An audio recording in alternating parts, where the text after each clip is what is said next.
Every number on this ladder until now has been about your life. 100,000 changed how the world treated you. 1 million made work optional. 5 million solved your life entirely. 10 million was the top of the personal ladder, the place where the money finally outgrew your ability to spend it, and the only question left was what mark you wanted to leave behind. And now you are standing somewhere new. $100 million. This is the first rung that is not on the personal ladder at all, because at 100 million the money is no longer wealth in any sense you have ever known it. It has quietly turned into something else. It has turned into power. At 10 million you could change a few lives. At 100 million you can change the rules those lives are lived under. You are not a rich person anymore. You are a small institution wearing a human face, and the world starts treating you accordingly. So the question stops being, what is this money for, and becomes something far heavier. What part of the world do you want to bend? Here is exactly what changes the day you reach $100 million. Here is what you will understand by the end of this video. 6 things become true at $100 million that no smaller number, not even 10 million, could give you. The first is that you cross out of wealth and into power. Money stops buying things and starts buying leverage over outcomes. The second is that you stop being a person with a portfolio and become an institution.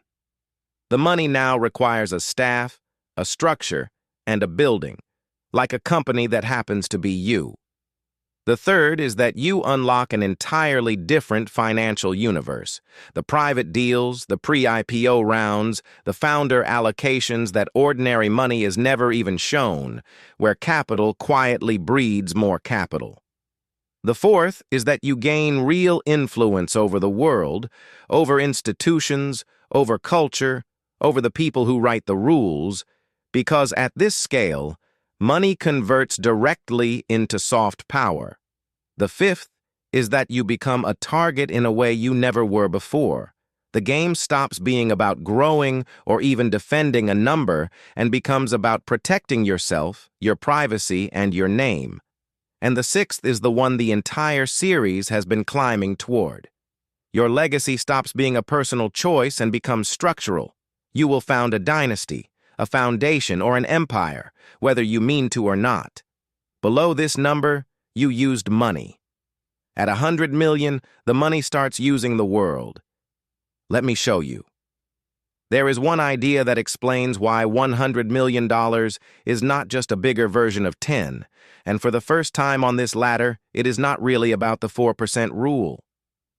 Let me show you why, using the same rule we have leaned on at every step, and then watch it break.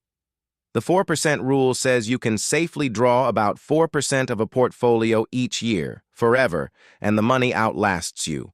Walk it to the top of where we have been. At 10 million, 4% was 400,000 a year, a fully solved, genuinely luxurious life. Now run it at 100. $100 million at 4% is $4 million a year. And if you simply let it sit and compound at its long-run average of around 7%, it throws off $7 million a year, every year touching nothing. But here is the thing. We already proved, back at 10 million, that a person cannot spend 400,000 a year on themselves without working at it. So what on earth does a single human being do with $4 to $7 million of income every year that they have no personal use for whatsoever? And that is the exact moment the 4% rule stops being a retirement rule and quietly becomes something else. It is no longer telling you how to fund a life. It is telling you the size of the annual force you now command, a multi-million-dollar river of money that flows whether you wake up or not, with no personal purpose left to absorb a single drop of it. That is the whole shift in one sentence. At 10 million, the money exceeded the person. At 100 million, the money exceeds the person so completely that it stops behaving like wealth and starts behaving like capital with a mind of its own. A force large enough to fund companies, move markets in small ways, build institutions, and reshape the places it touches. The number is 10 times bigger than the top of the personal ladder, But what it becomes is not 10 times more lifestyle. It is a different substance entirely. Below this line, you owned money. At 100 million, you are holding power, and the rest of this video is about what that power actually does and what it does to you. Unlock number 1. At $100 million, you cross out of wealth and into power. Money stops buying things and starts buying leverage over outcomes. For your entire climb, money did one job. It bought you stuff and it bought you freedom, a nicer house, a safer retirement, time back. Even at 10 million, when the number became unspendable, it was still fundamentally about you, your security, your legacy, your life solved with a surplus on top. At 100 million, that frame finally shatters because the surplus is now so enormous that it cannot stay personal. It spills out into the world and starts doing work out there. Think about what leverage actually means. At 10 million, you could endow one scholarship that ran forever. At 100 million, you could fund the entire department that scholarship sits in. The building, the faculty chairs, the research for a generation. At 10 million, you could seed a few small businesses. At 100 million, you could be the lead investor that decides whether an entire company gets to exist or which of two competitors wins.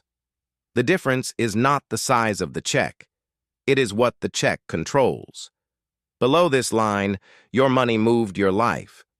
Above it, your money moves other people's lives, other people's companies, and other people's decisions, not as charity, but as influence. And this is the psychological line almost nobody is prepared for. Wealth makes you comfortable. Power makes you responsible. And it makes you watched. When you had 10 million, the world did not particularly care what you did with it. At 100 million, people you have never met start having opinions about your money, what you fund, who you back, what you build, what you refuse to do. You have acquired the one thing money was never supposed to be able to buy, a seat at tables where decisions get made that affect people far beyond you. You did not just get richer, you changed categories. That crossing, from owning wealth to wielding power, is unlock number 1, and everything else in this video is a consequence of it.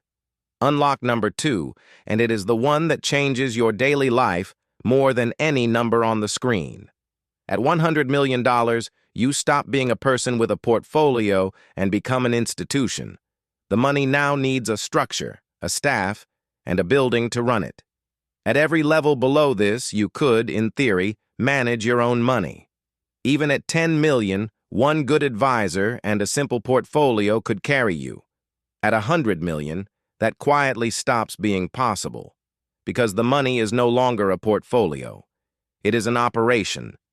It has tax exposure across multiple structures, legal entities that have to be maintained, private investments that have to be sourced and monitored, real estate, insurance, philanthropy, and the constant work of moving capital between all of it. This is no longer something a person does on a Sunday afternoon.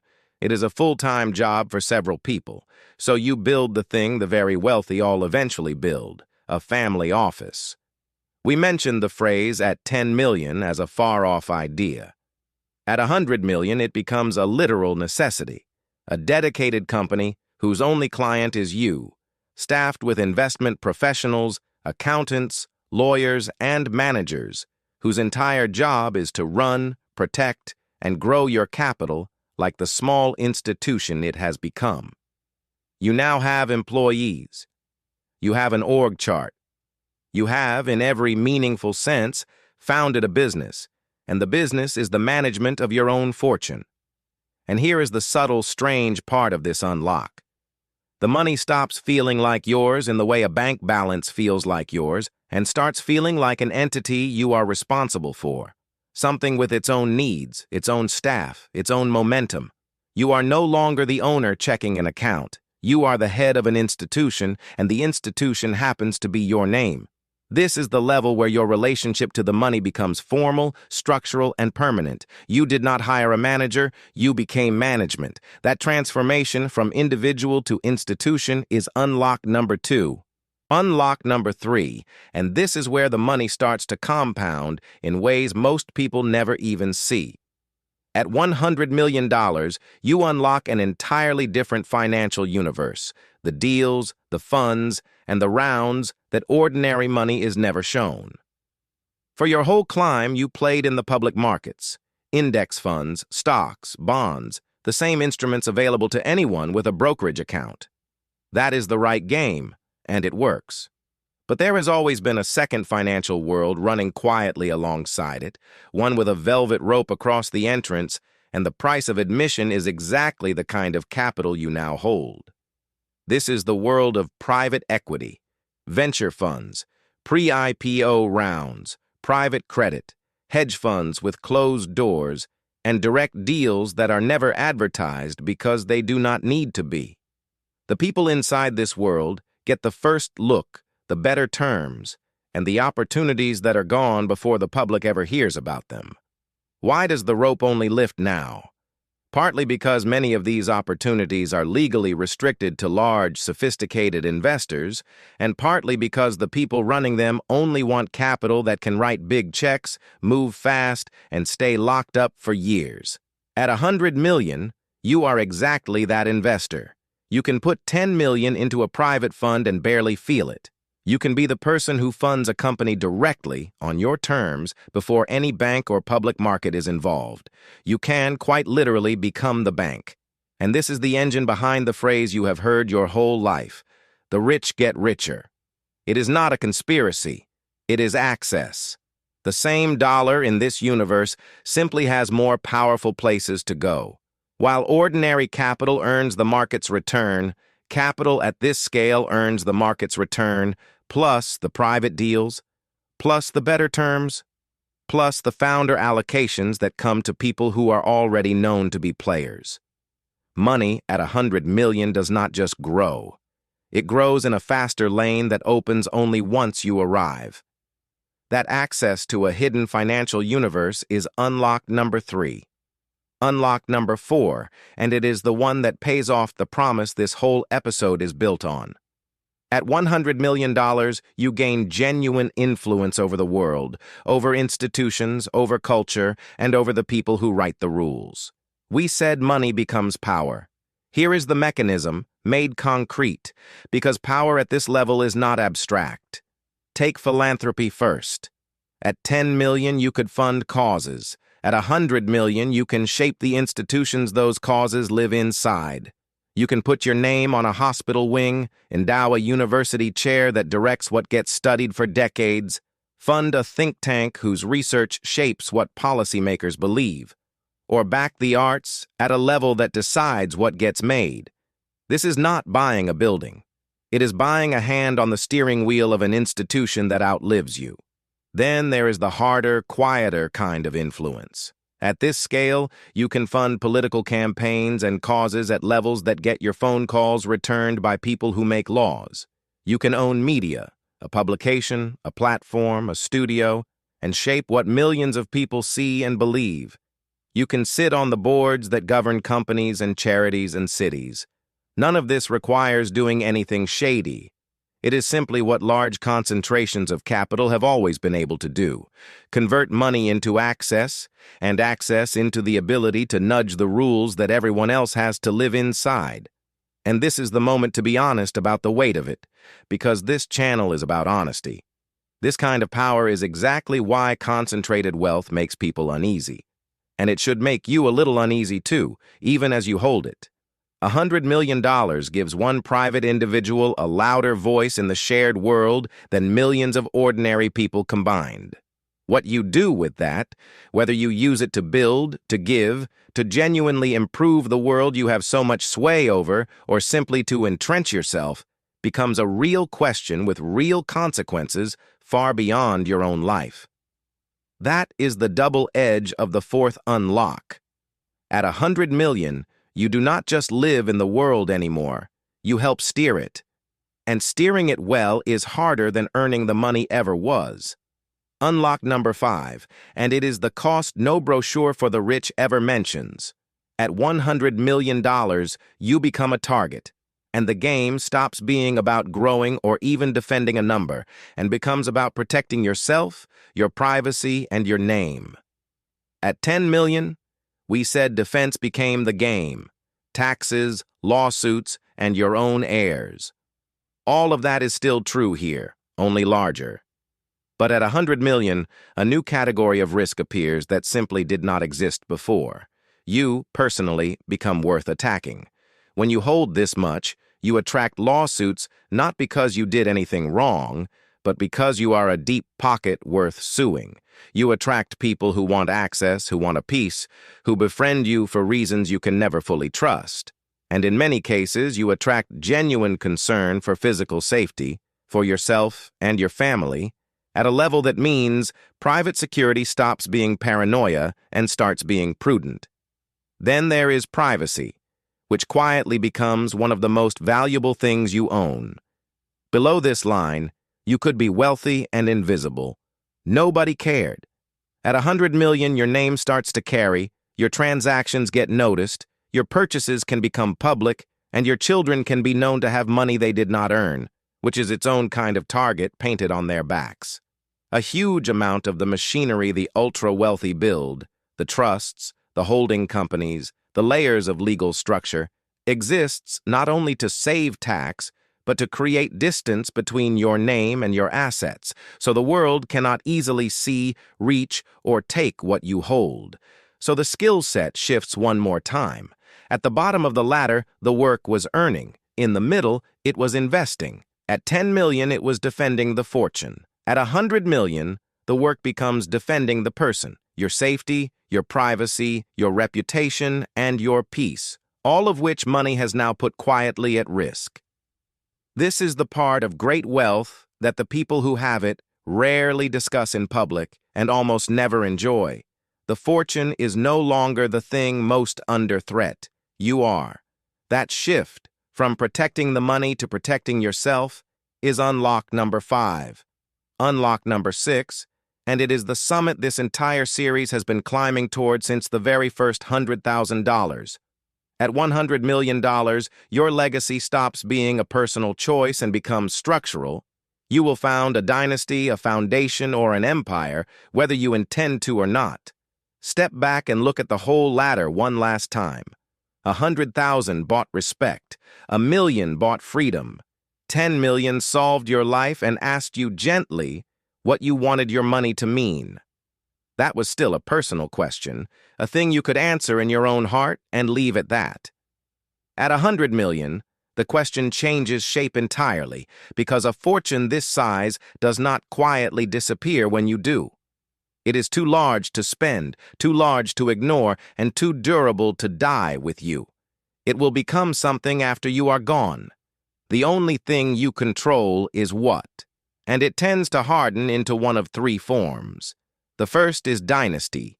The capital becomes a permanent foundation under a family line, structured to last for generations, with the real risk that it corrupts the very descendants it was meant to protect. The second is the foundation. You convert the fortune into a perpetual institution aimed at the world, the path taken by the largest fortunes in history, where the money outlives the person and shapes a field, a disease, a cause, or a country for 100 years. And the third is empire. You pour it into building something that did not exist before. A company or an institution so large it becomes part of the landscape with your fingerprints permanently on the world. Notice what is missing from that list.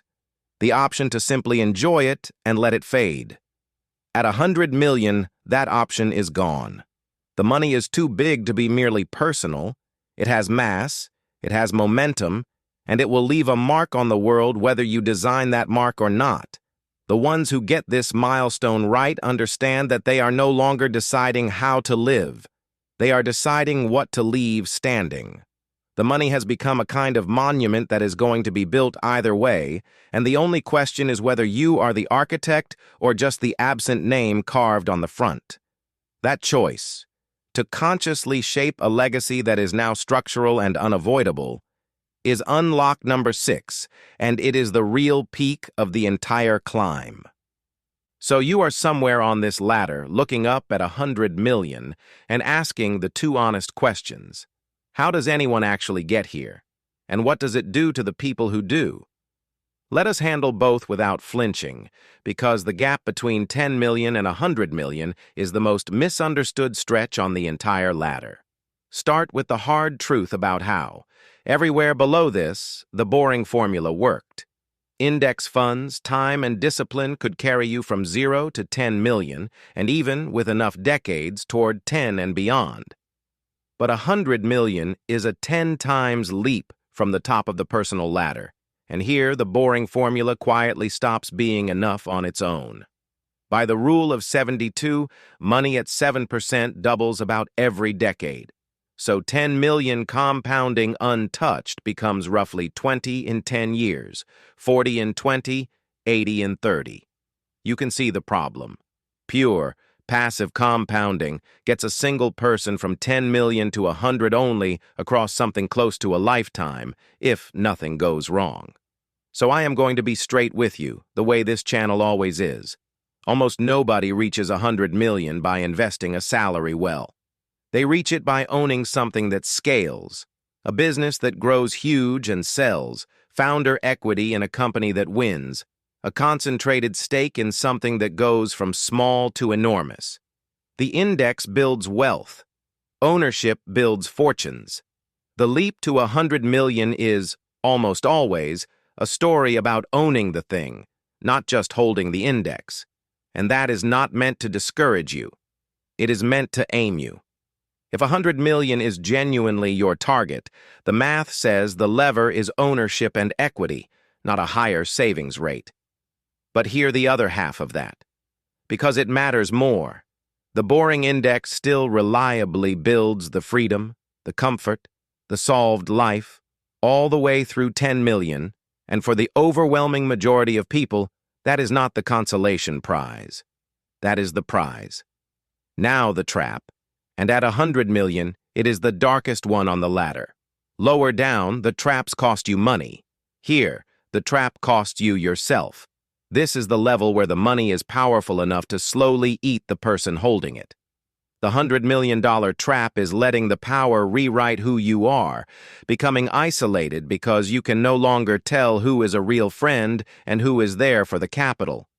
Becoming suspicious because some of them genuinely are.